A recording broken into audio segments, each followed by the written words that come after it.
noches, martes 6 de agosto. Reactivamos el taller y seguimos en el mueble de los panes y vamos a ver un poquito más de cosas que están aquí representadas en este mueble, en el tabernáculo de Moisés. Recuerden que cada mueble, el tabernáculo de Moisés tiene tenía 7 muebles y cada mueble representa a nuestro Señor Jesús. Todo el tabernáculo representa a nuestro Señor Jesús. Y este mueble de los panes, decíamos el taller pasado que uno de los aspectos es que representa la mano izquierda. El candelero representa la mano derecha. Y estamos hablando del día, la noche, el gozo, la aflicción. Y esta parte de la mano izquierda, el mueble de los panes, veíamos que es cuando nosotros digerimos y comemos la palabra y la hacemos nuestra. Ya no va a haber nada que nos la pueda quitar una vez que está digerida en nuestro estómago. Y no sé cómo decirlo, como lo diría un médico. ¿Cuál es el proceso que pasa en nuestro estómago cuando agarra nuestro estómago y agarra todas las vitaminas, los nutrientes, todo lo que sirve de los alimentos que comemos? Lo retenemos y es lo que nos fortalece y es lo que nos hace crecer, es lo que nos hace estar saludables, ¿no? Y eso es lo que hace este pan, este mueble de los panes. ¿De qué manera? El mueble de los panes representa nuestras experiencias, representa la práctica. La mano derecha, lo que es el candelero, la luz, la palabra, representa la teoría.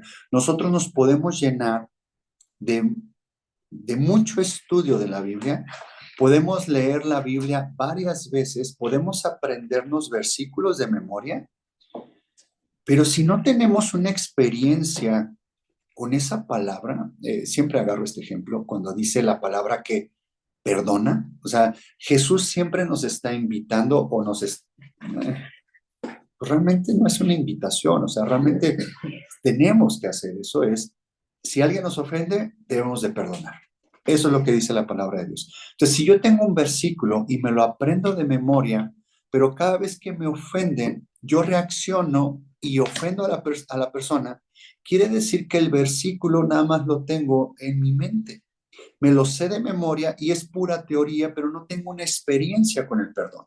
Entonces, el mueble de los panes habla esa parte cuando ya es digerido y quedó grabada la palabra de Dios en mi corazón. Entonces, cuando alguien viene y me ofende, inmediatamente sin yo pensarlo, sin yo saber, sin yo meditarlo, va a venir un te perdono, un no pasa nada, un no escuché, no, o sea, no me siento ofendido, te perdono, es más, ni te molestas, que es raro, pero eso es cuando ya la palabra está en ti, es tu reacción natural, ¿no?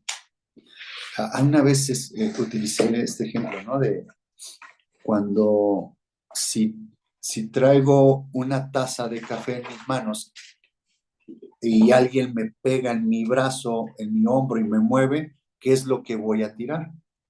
Pues voy a tirar café, o sea, porque traigo una taza con café, ¿no? Así es igual cuando la gente viene y te ofende, y entonces te va a agitar, ¿qué es lo que va a salir de ti? Pues si en ti hay odio, hay amargura, hay tristeza, hay resentimiento, hay envidia, pues eso es lo que va a salir. Pero si dentro de ti hay tranquilidad, hay paciencia, hay amor, que son los frutos del Espíritu Santo, entonces lo que vas a derramar precisamente es un perdón, eso no pasa nada, eso no te preocupes. Dios tiene control de todas las cosas, la palabra de Dios, y empiezas a meditar, y empiezas a hablar la palabra, pero ya en un sentido natural. Eso es cuando ya es tuya. Es cuando tú ya tienes una experiencia con Dios. Por eso este mueble es tan importante en ese aspecto, porque es cuando te lleva te lleva del mueble del candelero, te lleva al mueble de los panes, te lleva de la teoría a la práctica. El mueble de los panes es la práctica, por eso es que también nosotros nos llamamos taller bíblico. El taller es que se te da teoría, se te da información, pero para ponerla en práctica. No lo dejamos en estudio bíblico, porque estudio es dejar teorías. Taller es que tienes el riesgo de que estás en este taller y pues obviamente yo he orado a Dios a que todo lo que estemos aprendiendo aquí es que Dios los lleve a ustedes a que lo pongan en práctica. Obviamente las cosas que yo les cuento aquí, que yo les platico aquí, son cosas por las cuales yo ya he tenido la experiencia en donde Dios ya me ha llevado a poner en práctica precisamente, si hablo del perdón, pues es porque yo ya he tenido la experiencia de perdonar. Les puedo platicar sobre el perdón que tiene diferentes niveles, ¿no? Y no porque yo ya tenga la experiencia del perdón, quiere decir que cuando Dios me traiga otra experiencia, quiera decir que yo perdone de inmediato y que soy un súper perdonador y que soy experto en eso. No, no, no, no. En una experiencia yo ya la libré y ya perdoné eso. Obviamente estoy en otras experiencias, pues trabajando el perdón, obviamente, pero yo ya sé a qué niveles Dios quiere que lleve ese perdón. No al perdón de mente, no al perdón de dientes para afuera, sino es un perdón, el perdón realmente que es de Dios, porque realmente no es de nosotros, es cuando Dios pone ese perdón en nosotros, es cuando a esa persona la tienes cerca. No es de que te perdono, pero ya no quiero saber de ti. Ese es un perdón religioso. Sí está bien, o sea, porque es un proceso, sí vas a pasar por ahí, pero es un perdón religioso, es un perdón como para que los demás pues no digan que no eres cristiano. Sí somos cristianos, pero aún así seguimos con tinieblas dentro de nuestro corazón, seguimos con odio dentro de nuestro corazón y seguimos con muerte dentro de nuestro corazón. A eso tenemos que ser transformados a luz, vida y amor, que es Jesús. Ahí es donde estamos ahorita en el mueble de los panes, precisamente. Es ese proceso de poner en práctica toda la teoría que hemos venido escuchando el tiempo que seas cristiano, ya sea 2 meses, 4 meses, 4 años, 40 años. Todas esas teorías son teorías, haz las tuyas, o sea, que sea en práctica. Y para eso está el mueble de los panes. Entonces, vamos a leer en Éxodo 25-23, otra vez, cómo es que estaba hecho este mueble. Dice, harás asimismo una mesa de madera de acacia, su longitud será de 2 codos y de 1 codo su anchura, y su altura de codo y medio. Y la cubrirás de oro puro y le harás una cornisa de oro alrededor. Le harás también una moldura alrededor. ¿Se acuerdan que aquí una vez, no sé si platiqué aquí? Sí, sí, hablé sobre las coronas, que las coronas están en el lugar santo, el lugar santísimo, y que este mueble trae 2 coronas. El otro mueble que tiene una corona y el otro mueble que tiene otra corona, nada más tienen una. Y este mueble tiene 2 coronas. ¿Por qué? Precisamente es cuando pones la práctica. Aquí es cuando obtienes más, mm, cuando se convierte parte de tu ADN en la palabra de Dios. Eso es tremendo. O sea, este mueble para mí, a mí me fascina.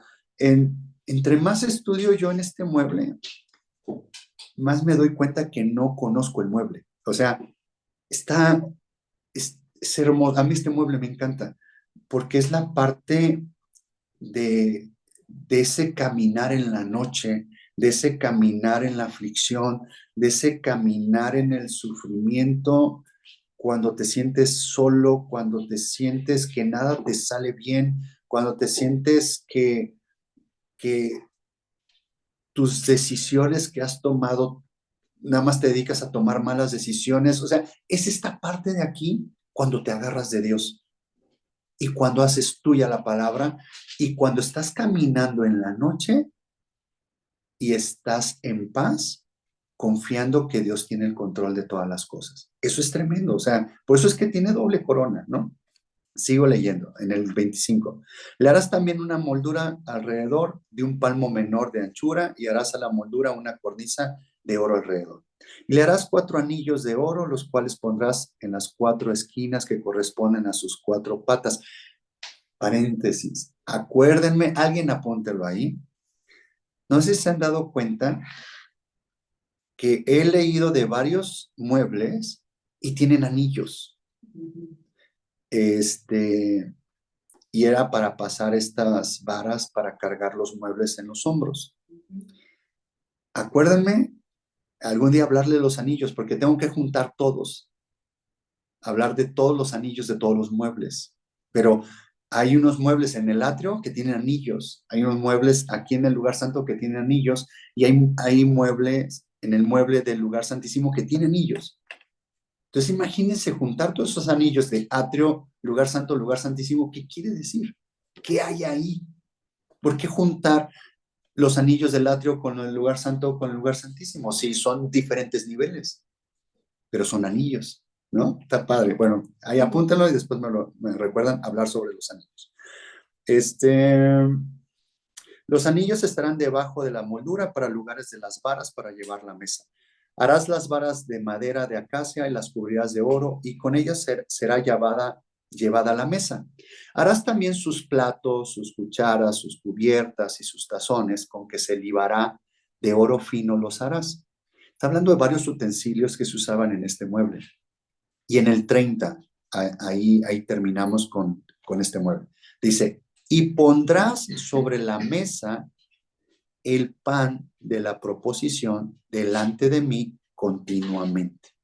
Aquí es donde me voy a detener y hoy vamos a hablar sobre el pan de la proposición delante de mí continuamente. Si alguien puede googlear, buscar en su celular o que lo sepa, ¿qué es el pan de la proposición delante de mí continuamente? O si alguien sabe, que me diga. Pues que se cambiaba cada 8 días. Aquí me dicen que era un pan que se cambiaba cada 7. ¿No? Bueno, cada 7 días. Sí, cada 7. Semana. Era en Shabbat. En Shabbat se cambiaba. Era en Shabbat que este pan se cambiaba. Ahora, aquí no nos está diciendo cuántos panes son. Más adelante nos puede decir, en Levítico nos puede decir cuántos panes son, pero yo se los puedo decir ahorita. Eran 12 panes y eran puestos en 2 hileras, eran divididos 6 panes de un lado, 6 panes del otro. Y luego arriba era puesto un incienso, era un incenciario y se quemaba incienso, pero ese incienso tenía una peculiaridad, que era incienso puro, puro, puro, puro incienso era, ¿no? Entonces, vamos a tocar hoy el tema de los panes, cómo estaban hechos esos panes, de dónde eran esos panes. Y qué tiene que ver con los 12 panes y qué tiene que ver con el incienso y qué tiene que ver que estaban separados 6 y 6, ¿no? Entonces, vamos a empezar. ¿Alguien encontró algo de el pan de la proposición? ¿Nadie? Ay, no, yo no lo busqué ahorita, pero te quería hacer una pregunta. Perdón, buenas noches. Buenas noches. ¿Hay alguna página de nuestro cuadernillo que estamos viendo? Es que ya me hice No. bolas. Ah, ok. Bueno, lo que pasa Estoy es que, como loca queriendo ver, pero no. en el cuaderno, tengo tengo 2 hojas Sí. que habla sobre sobre este mueble. Ah, ok. Pero creo que sería el que dice noviembre 21. Sí, noviembre 21, Ok. que habla sobre Levítico 25:5 y dice lo siguiente: y tomarás flor de harina y cocerás de ella 12 tortas, cada torta será de 2/10 de efa, y las pondrás en 2 hileras, 6 en cada hilera, sobre la mesa limpia delante de Jehová. Ok. Y más bien ponle tú que estamos con esta línea. Ok, gracias. Que también se le llamaba el pan de los rostros. que, ajá, aquí Y que- encontraron algo. Es porque está continuamente delante del rostro de Dios. Dice que era, le llaman este pan También de es la pan. proposición, le llaman también el pan de los rostros. Si quieren anotarlo o después lo checan, les voy a decir cómo le llamaban a este pan. A este pan le llamaban el pan de los rostros, el pan de la presencia, el pan ordenado, el pan continuo, el pan de la proposición. Así le llamaban a este pan. O sea, lo pueden encontrar en diferentes versiones. Cuando dice el pan de la proposición, quiere decir estas partes. O sea, quiere decir el pan de los rostros, el pan de la presencia, el pan ordenado, el pan continuo, el pan de la proposición. Así es encontrado de cómo se traduce en el hebreo, cómo dice del pan de la proposición o el pan de los rostros. Hay unas versiones donde te encuentras cuando dicen el pan de los rostros y como que no hace sentido cuando recién estás estudiando esta mesa o este mueble o cuando apenas te estás involucrando con el lenguaje bíblico, cuando lees el pan de los rostros, pues yo lo primero que me imaginé era como una torta. ¿Ubican esos hot cakes que les hacen figuritas? Sí. Así me lo imaginaba yo, ¿no? Como con un rostro. Pero era cuando no tenía yo ni idea de nada, o sea, ¿no? Y poco a poco vas entendiendo un poquito más. Y es como, me dices, ¿cómo lo leíste tú? Que le llamaban el pan de los rostros, ¿por qué? Porque siempre está enfrente del rostro de la presencia de Dios. Fíjate, dice que siempre estaba en el rostro, en la presencia del rostro de Dios. Este pan estaba en el lugar santo y el rostro de Dios se puede decir que es donde estaba su presencia, donde está su cabeza, su gobierno, que es el lugar santísimo. Entonces, este pan lo dejaban, lo cambiaban cada 7 días en Shabbat y era un ritual especial para esto. Lo dejaban ahí este pan 7 días, o sea, toda la semana, en la presencia continua de Dios, en la presencia ante la faz de Dios, ante la cara de Dios, ante su presencia, ante esa gloria cabot. Esa gloria cabot, esa presencia siempre era, este pan lo absorbía. Yo creo que si tú dejas como que un pan en un ambiente y ese ambiente, no sé, si dejas cebolla, voy a hablar algo loco, si dejas una cebolla picada, la dejas abierta, y si después te quieres comer ese pan y lo dejas pegadito, ¿a qué vas a ver ese pan? Como que el pan como que absorbe muchas cosas, ¿no? Como que es una, La humedad también. la humedad, todo, o sea, como que el sabor le va a cambiar. ¿Y qué creen? Este pan estaba toda la semana ahí y cuando tenían que hacer el cambio, los levitas, los sacerdotes, cuando tenían que hacer el cambio, los sacerdotes eran los que comían este pan. Sí, no se echaba a perder. No se echaba a perder en esos 7 días. Ahora, ¿cómo hacían este pan? Del maná.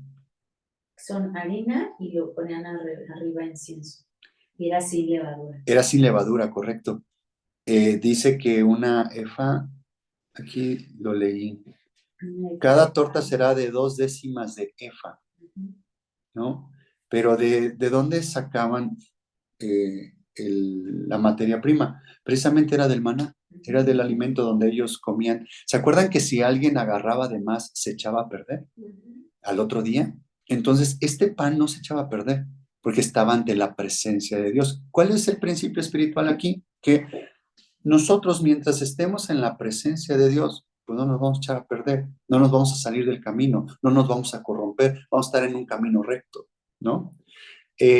Cualquier persona que venga y quiera darnos una mordida, quiera alimentarnos de nosotros, si estamos en la presencia de Dios, pues lo que va a recibir de nosotros, ese fruto, esa mordida, lo que va a comer de nosotros, va a ser paciencia, va a ser amor, va a ser un sí te perdono, un sí te entiendo, no te preocupes, ¿no? Entonces, ¿cuánto tiempo duramos en la presencia de Dios? Si estamos un domingo y vamos a la iglesia, estamos en la presencia de Dios, créanme, ahí está Dios. Y este domingo, antier, estuvo en la presencia de Dios. Y cada domingo ha estado ahí.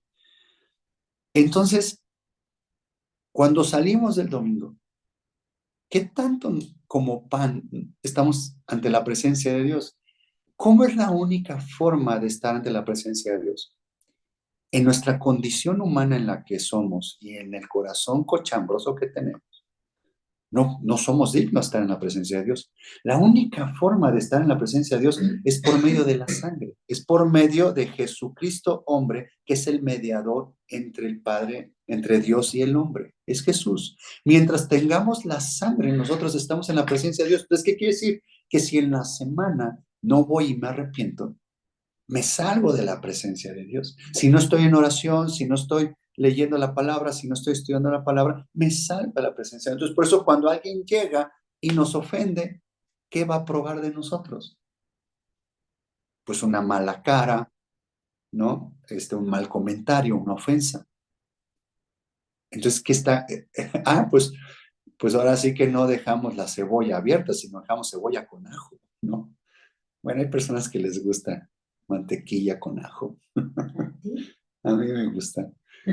No, pero, o sea, pero un pan que te lo comas a sabor a cebolla, o sea, no, o sea, eso es lo que recibe la gente en la semana cuando llega y nos golpea. ¿Qué sale de nosotros? Cuando nos da una mordida. ¿Qué, qué se alimentó de nosotros? Un mal sabor, una mala experiencia, una mala cara, un mal comentario, un mal sentimiento hacia la persona, ¿no? Lo sienten.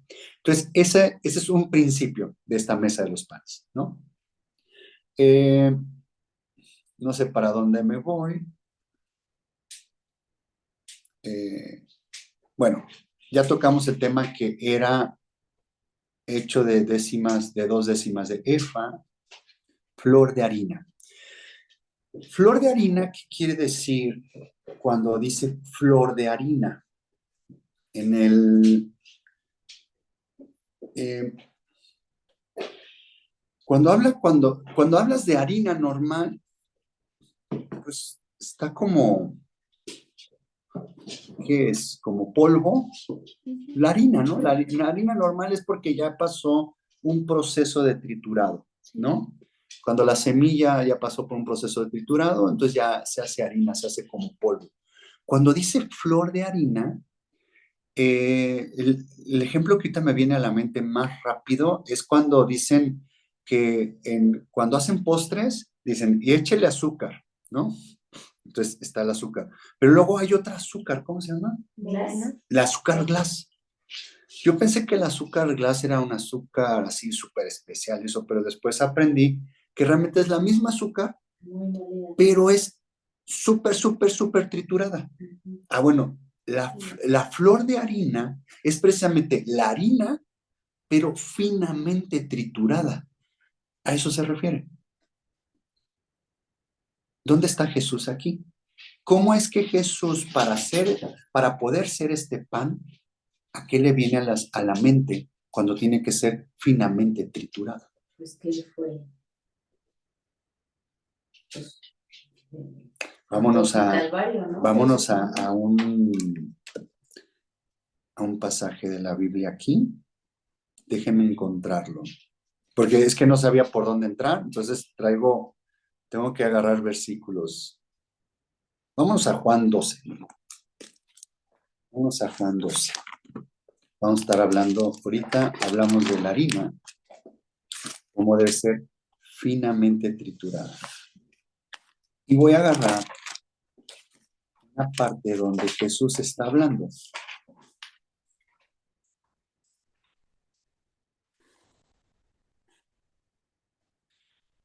Juan 12, 23.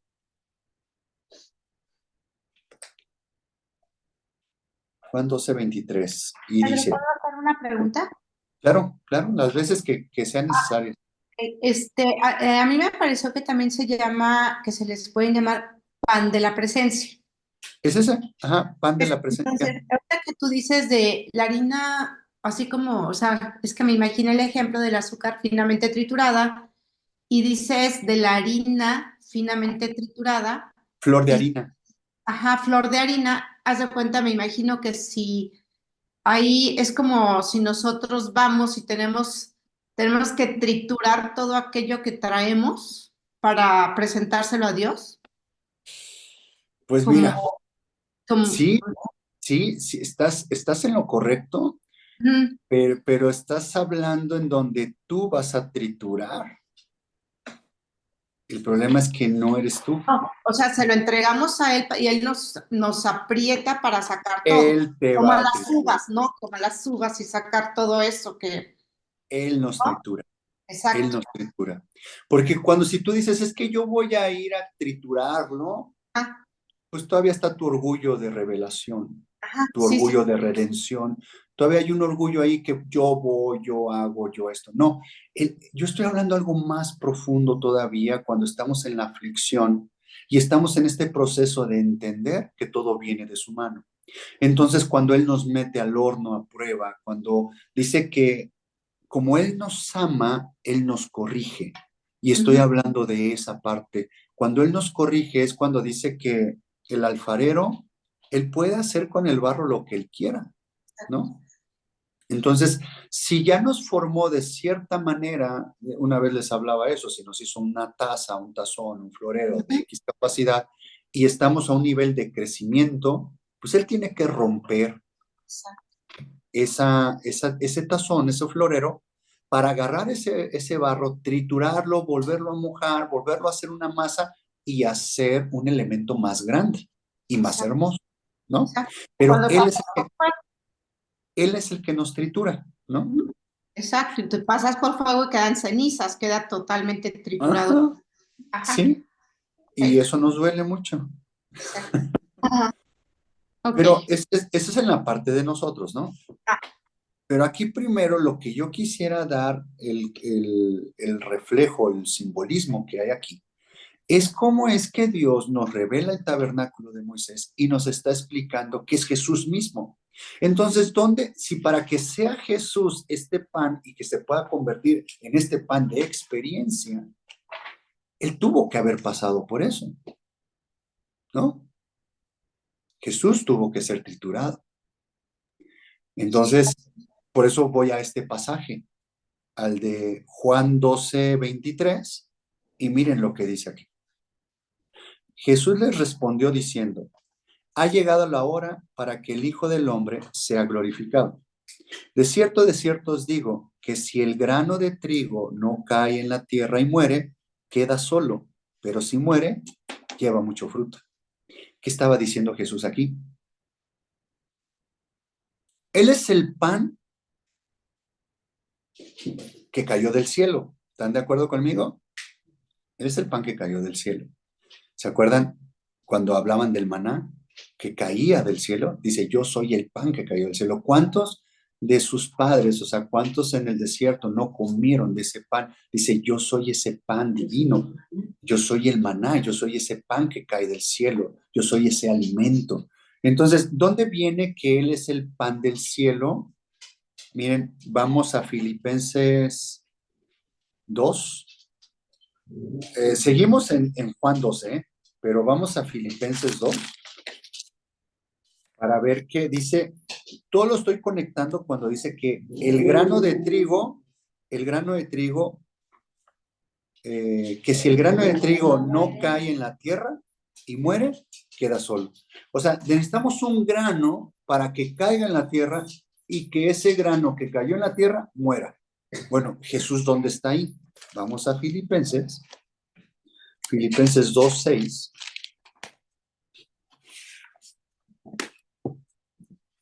El cual, siendo en forma de Dios, no estimó el ser igual a Dios como cosa a que aferrarse, sino que se despojó a sí mismo tomando forma de siervo, hecho semejante a los hombres.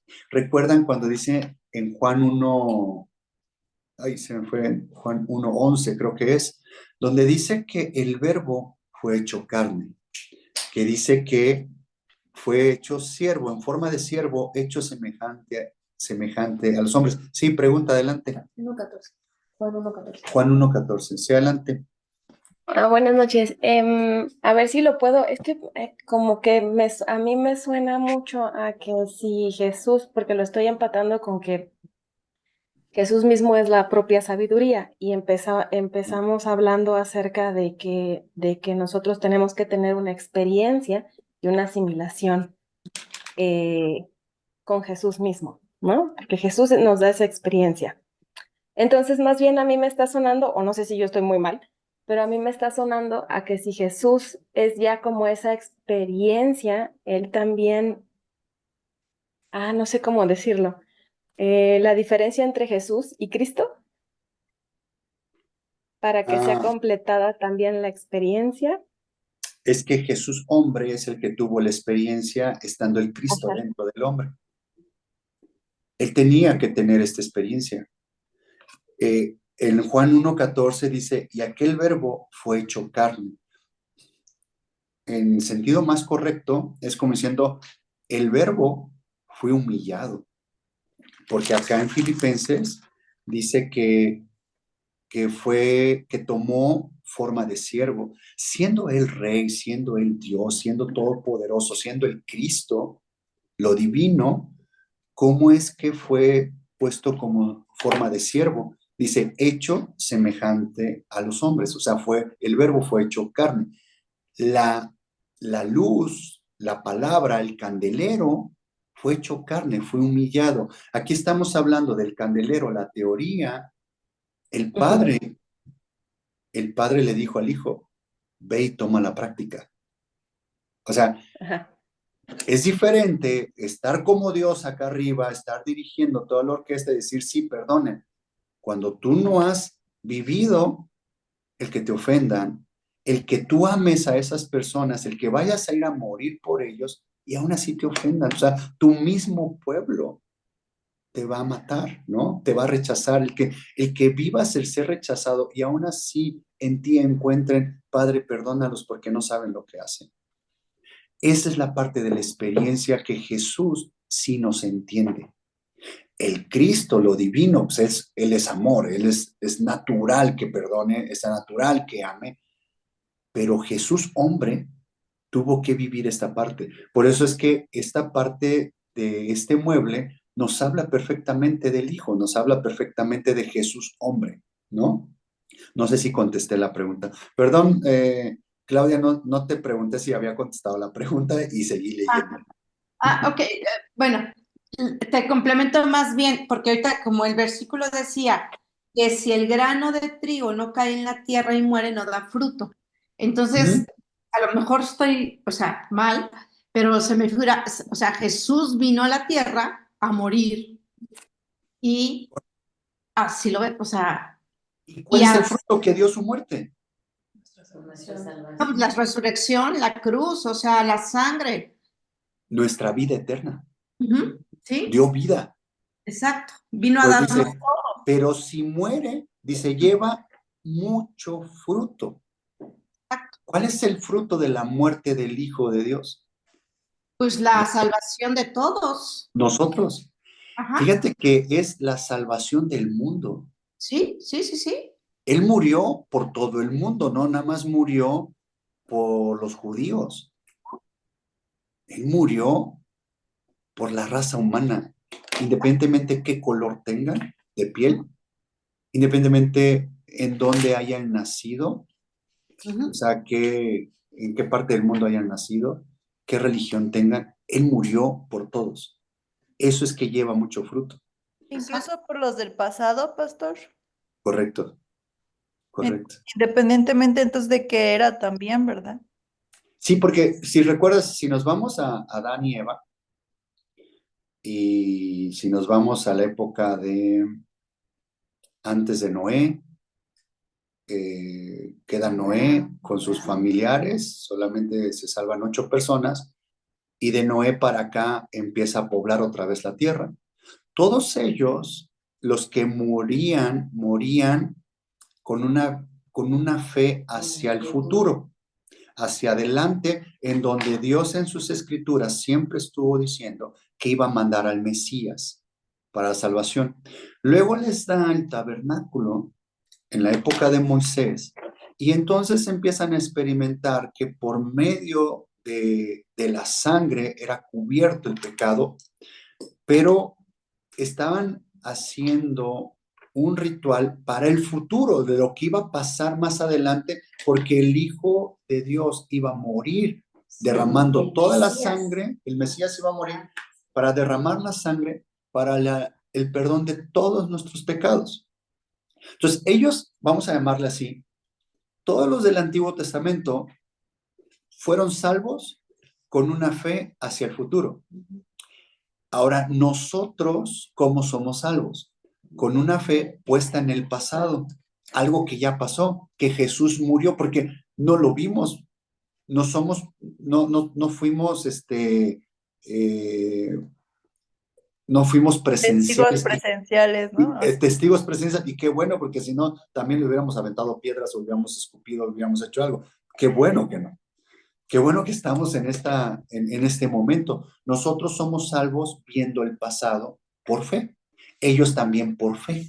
No sé si lo contesté que fue por todos. Sí, sí, claro. Ahora, o la pregunta por todos, hablas también si las tres creaciones también, las tres creaciones pasadas. Pues no lo había pensado, pero ahora ya me surgió la duda. Pues ya lo saqué a tema.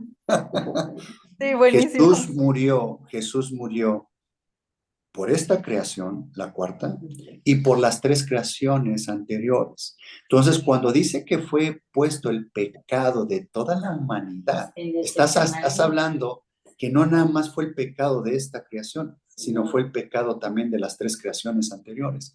Por eso todo el pecado, las creaciones anteriores durmieron en Cristo, o fueron los que fueron vencedores, los que fueron salvos, fue por fe adelante.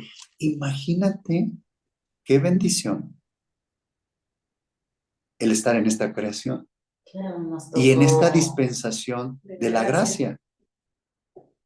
Esto es maravilloso, o sea, y no lo vemos. Es maravilloso estar en esta generación, pero también está más tremendo porque es más difícil. La oscuridad es más potente. Satanás está con todo su poder a nivel dragón. A nivel dragón, ahorita como está el mundo de la oscuridad y el control que tiene Satanás sobre todas las cosas, está muy tremendo. Entonces, hoy en día el ser cristiano sí está más fuerte, aunque no estamos en la época que cuando los perseguían y les cortaban la cabeza o los quemaban vivos. Pero creo que estamos en esa época. Está más difícil. Está más difícil poder decir si soy cristiano, sigo a Cristo. O sea, las tentaciones de este mundo están más sencillas, está más fácil caer. Todo lo que hay en internet, todo lo que hay para ver, o sea, está complicado, ¿no? O sea, todo lo que puedes desear de las bondades que te brinda este mundo, pues la verdad sí te atrae el estar en un confort, ¿no? El decir, ya soy salvo, no importa, tengo vida eterna, pero sigo haciendo estas cosas del mundo, ¿no?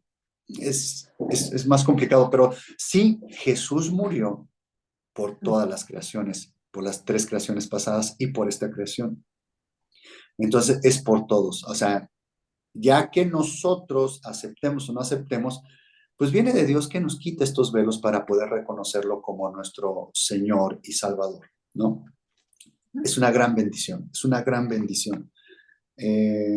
¿Dónde me quedé? En Juan Juan 12:23. Juan 12:23. Sí, que el Hijo dice, de cierto os digo que si el grano de trigo no cae en la tierra y muere, queda solo, pero si muere, lleva mucho fruto. Él está hablando ya sobre su muerte, pero dice que el grano de trigo cae a la tierra. Estamos hablando que para poder tener la harina, pues viene de un grano y viene de ser molido. Ahora, para este pan en específico era flor de harina. Y ahí no me voy a ir a los versículos, pero sí ya lo sabemos. ¿Cómo fue él triturado en su cuerpo? ¿Cómo fue él triturado en su alma? ¿Y cómo fue él triturado en su espíritu? Yo no les he contado sobre el espíritu. Nada más les he contado lo que está a la vista, que es el cuerpo, eso es fácil entenderlo. El alma, ¿dónde fue triturada? En el Hades, en el infierno, cuando ahí está en el Salmo, ay, no me acuerdo, Salmo 18, Salmo 22, no me acuerdo, donde está proféticamente ahí de lo que él está pasando y viene la gloria de Dios y lo levanta y se lleva las llaves, ¿no? Es el alma, fue triturada también. ¿Y el espíritu? ¿Qué pasó con el espíritu de Jesús? Eso no les he platicado. Pero sí Cuando va a morir, ¿qué hace? Cuando explicamos que encomienda- somos tres, pero somos uno, encomienda al Padre, ¿no? exacto, que somos cuerpo, alma y espíritu, es bien fácil explicarlo precisamente con esta parte de Jesús que dice, Padre, en tus manos encomiendo mi espíritu. Entonces el espíritu se fue con Dios, con el Padre. Su cuerpo quedó colgado en la cruz, lo bajan de la cruz y lo meten al sepulcro. ¿Y su alma dónde fue? Su alma fue al infierno. Y ahí están muchas partes de la Biblia donde el alma fue al infierno. Hay mucha gente que no sabe que Jesús fue al infierno. No te lo creen, no. Y pues obviamente pues, no leen la Biblia. Pero ahí está en la Biblia que él fue al infierno. Para nosotros ya es fácil entenderlo. Entonces, esas tres partes las entendemos. Cuerpo, alma y espíritu. Estamos avanzados. Vamos caminando, hemos avanzado, hemos progresado. Ahora, ¿su cuerpo fue triturado? Sí, fácil. ¿Su alma fue triturada? Algún día vamos a entrar a esos niveles a explicar qué es lo que realmente le hicieron a Jesús allá abajo, ¿no? Y el espíritu fue triturado. Vamos a dejarlo así. Después, puede ser que un domingo les explique cómo es que fue triturado su espíritu. Él tenía que ser triturado de las tres, o sea, su ser completo. Pero ¿cómo el espíritu? ¿Cómo es que permitió el Padre que el espíritu también? Ahí está en un salmo. No es. Ahí está en un salmo. Ahí está en un salmo y después se los voy a platicar. Es un tema muy profundo, muy tremendo, muy hermoso. Ese es el alma. Es el alma, pero el espíritu nadie lo toca, el espíritu es de Dios. Pero el enemigo se ensañó. El enemigo se ensañó. Hay una parte que al espíritu lo trituraron también. Es lo que les comento que no entendemos nuestra salvación. No entendemos el nivel de lo que Jesús hizo por nosotros y sigue haciendo por nosotros. Fue llevado al desierto por No, en la cruz. cuando En la cruz cuando iba a morir. ¿Por qué le dijo, Padre, en tus manos encomiendo mi espíritu? ¿No se lo han preguntado? Si es solo, o sea, el pecador, el que no cree en Jesús, su cuerpo va al sepulcro, su alma va al infierno. Y el espíritu dice que el espíritu regresa a Dios porque le pertenece a Dios. Entonces, el pecador no le dice a Dios Padre, en tus manos encomiendo mi espíritu, pues se va para allá. ¿No lo habían pensado? Jesús sabía eso perfectamente, porque le dijo, Padre, en tus manos encomiendo mi espíritu. Porque iba a tener Pero sabía una que se iba prueba, para allá. una prueba antes de llegar a No, tuvo una experiencia en la cruz. Fue algo tremendo. Hago el resumen, pero ¿Habla de cuando le cambió el semblante o no? cuando le cambió el semblante, Ajá, en la cruz. cuando hubo oscuridad, Cuando hubo un temblor, sí. cuando hubo oscuridad, Y le cambió el cuando hubo semblante. tinieblas, o sea, ahí tuvo ataques espirituales. correcto, se fueron sobre su espíritu. Imagínense lo que le hicieron al cuerpo, lo mismo le hicieron al alma en el infierno, un poquito más, y lo mismo le hizo el O sea, enemigo hubo guerra ahí en la cruz, espiritual en el momento ahí en la de cruz, que hubo ese en la terremoto, cruz, hubo guerra espiritual con Jesús. no, en la cruz Wow. le trituraron su espíritu. Por eso le dijo, Padre, en tus manos encomiendo mi espíritu. ¿Qué estaba viviendo Jesús en ese momento? Guarda esto que es tuyo, Señor. Guarda esto que han ultrajado, que han desgarrado. No estaba hablando del cuerpo, estaba hablando del espíritu. Es tremendo. Espero un día predicárselos un domingo. ¿verdad? Tiene que ver lo que regularmente se comenta de que cuando dice, Padre, ¿por qué me has abandonado? Lo que está sintiendo y el ataque que está sintiendo. No, pero no fue lo que de que me has abandonado. Recuerda que, ¿qué quiere Ah, decir? sí, yo sé que nos has dicho que no es tal cual No es, es la pero traducción correcta. Cuando dice, Padre, ¿por qué me has abandonado? No, no está diciendo eso, sino, Padre, para esto fui guardado. ajá. Es en el arameo, en la forma de traducirlo. Dice, Mm. todo lo que yo he pasado y fui guardado y no morí en el Getsemaní, Ah, porque él se estaba muriendo ahí. Recuerden, Jesús estaba muriendo en Getsemaní. Vino un ángel y lo fortaleció. Dice en Hebreos que él clamó para no morir y que fue escuchado su clamor. Quiere decir que Dios no permitió que muriera. El Padre no permitió que muriera, pero en la cruz sí murió. No estaba hablando de esa parte, estaba hablando en el Getsemaní si iba a morir. Quiere decir que si en el Getsemaní no murió y pasó todo eso, fue guardado. ¿Para qué? Para llegar a la cruz. Entonces, ajá. realmente la traducción estuvo mal del arameo. Y eso está en internet y está en muchos estudios. Es la forma de que dice, Padre, para esto fui guardado. Todo lo que he pasado es para llegar a este momento y vencer al enemigo y darle vida eterna a todo tu pueblo. Realmente es eso. No dice más abandonado. Jesús sabía que el Padre no lo iba a abandonar. Y ahorita les voy a mostrar por qué. Un complemento de este mueble de los panes. ¿Qué hora es? Hoy no voy a alcanzar. Hoy nada más me quedé en los panes. Pensé que me iba a sobrar tiempo y no. Pero no, está perfecto. Ya está muy bien. Me detuve en la cruz.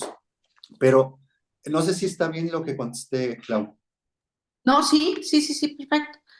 No, cuando él dice, Padre, en tus manos encomiendo mi Sí, espíritu, y dice que ahí muere, Ujú. sí, ahí exhaló, Expiró y ya, ajá. ahí exhaló, ahí sí, muere. Ahí, ajá, fue su último.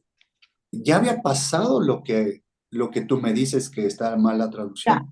sí, Ya había pasado horas atrás, sí. porque son diferentes momentos. Cuando él muere, muere después de decir estas palabras. Quiere decir que él ya había dicho antes, Padre, para esto he sido guardado, para esto he sido traído hasta aquí. Para esto tú me has fortalecido, para esto tú me has enviado, para esto vine. Y luego es consumado es. Y consumado es, o sea, don, esto ya está hecho, ¿no? Y ahí también hay prédicas hermosas sobre qué quiere decir esas palabras, consumado es, ¿no? Ujú. Eh, pero a esta parte es, fíjense, estoy hablando de lo que es la flor de harina. ¿Cómo es que sí está representado Jesús en estos panes? ¿Cómo es que él sí fue triturado finamente? Siendo él el grano, siendo él el pan, siendo él esa parte, no nada más era siendo harina normal, tenía que ser triturado y Jesús cumplió con esa característica y dice que ese grano de trigo debe caer, él descendió del cielo, cayó el grano del trigo, luego dice, tiene que morir, pues una semilla, si no muere, no sale la ramita, no sale la planta, no sale vida. Dice, tiene que morir para que si muere, dice, lleva mucho fruto. ¿Qué fruto nos dio? Precisamente la vida eterna. Eso es mucho de mucho, o sea, no sé cómo explicarlo en español, ¿no?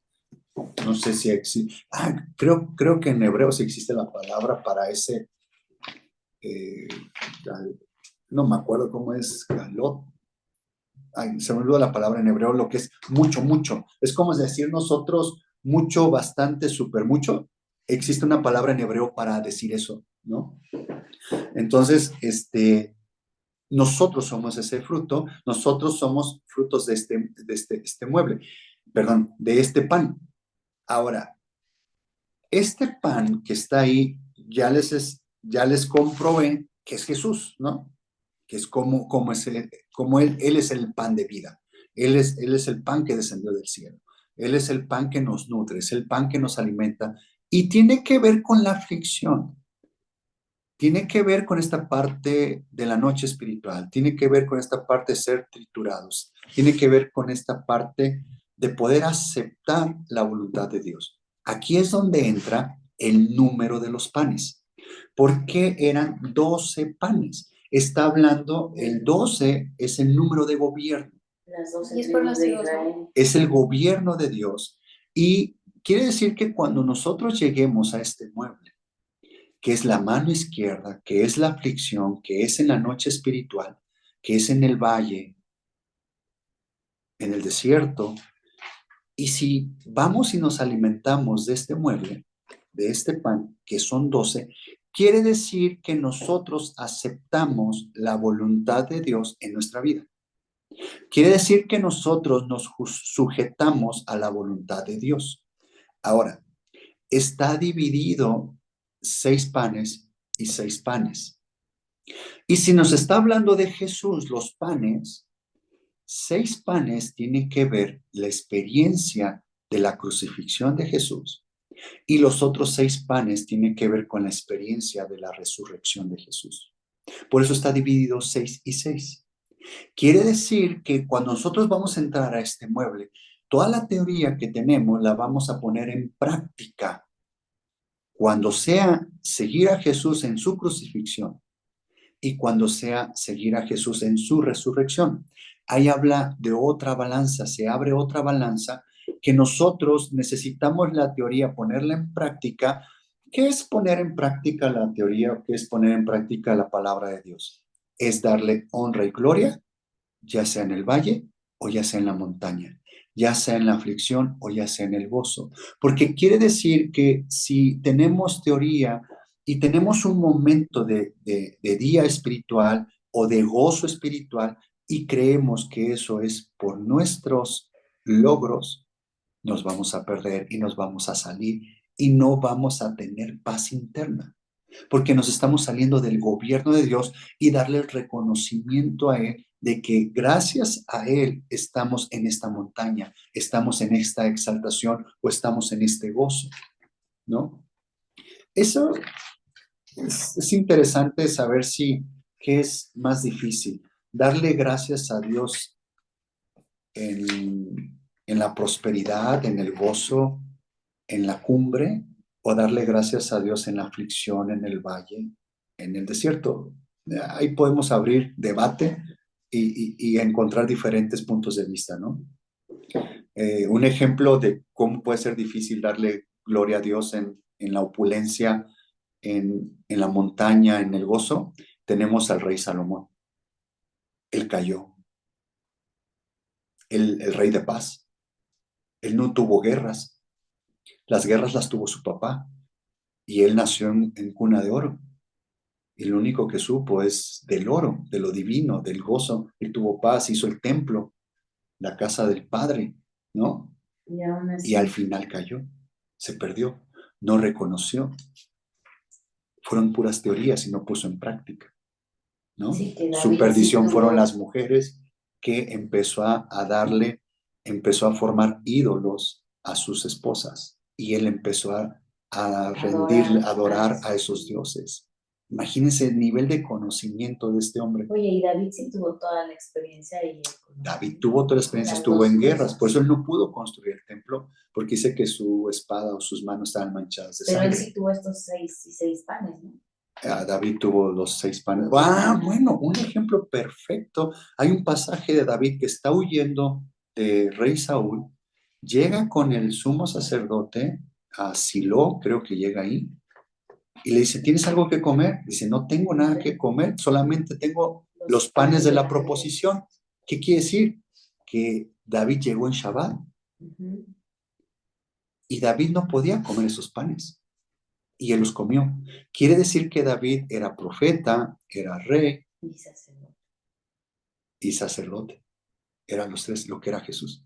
Ahí está el ejemplo que... O sea, por eso no murió. por eso no murió. Si Si alguien no, comía se de lo esos hubiera panes, comido, pero se hubiera moría. muerto. O Exactamente. sea, no murió Al porque era nivel donde sacerdote. estaba David en la dispensación de la ley, David abrió una burbuja y él estaba en la dispensación de la gracia en la que estamos nosotros ahorita. Ujú. Porque le dijo, Señor, ya entendí, tú no quieres sacrificio de animales, tú quieres un corazón contrito y humillado. Un sacrificio Tú quieres un vivo. arrepentimiento sincero de mi corazón. Tú quieres transformar mi corazón, no nada más sacrificio de animales, pues tengo 1000 animales, soy el rey, ¿no? Esa es la parte. No sé por qué me desvié para allá. Por el mueble de los panes, precisamente. Estamos en que son 12 panes, es el gobierno, que hay que seguir a Jesús por donde quiera que va. Esto está conectado con Apocalipsis También con 14. las 12 tribus, ¿no? Es el gobierno, sí, es el gobierno de Dios. Es como en este mueble de los panes, cuando nos alimentamos de la palabra y la tenemos por teoría, quiere decir que Dios va a venir tarde o temprano a poner en práctica lo que tenemos por teoría. Imagínense, hoy pensé esta parte, hoy me vino esta imagen a mi mente. Cuando nos llenamos de teoría, hay un desequilibrio en nuestro caminar. ¿Por qué?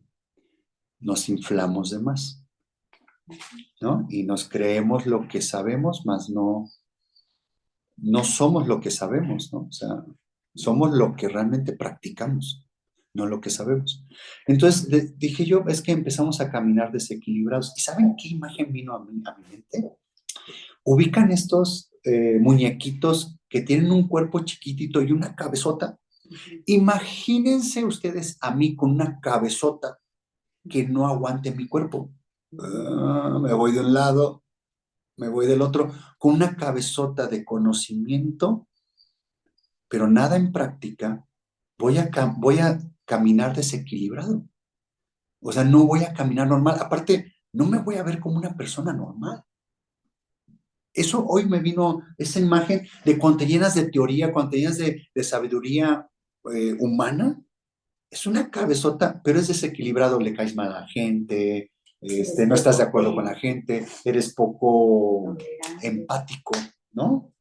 Tiene que ver con eso, tiene que ver con esa parte, ¿no? De que llega un momento en donde hay que desinflar la cabeza, bajarlo al corazón y ponerlo en práctica. Por eso es este taller. Es poner en práctica esta parte, es alimentarnos de este pan. Y bueno, por el tiempo, nos quedamos, espero acordarme, nos quedamos en donde tenemos que seguir a Jesús en la práctica, en la crucifixión, que son la primer línea de los 6 panes, y hay otra línea de 6 panes que es la resurrección. Entonces, ¿cómo vamos a seguir a Jesús? Y luego, arriba de estos panes había incienso, incienso puro. Les voy a explicar qué tiene que ver ese incienso y qué tiene que ver con Jesús ese incienso y qué tiene que ver en nuestras vidas hoy ese incienso. ¿Por qué este mueble es tan importante? ¿No? Voy a detener el video.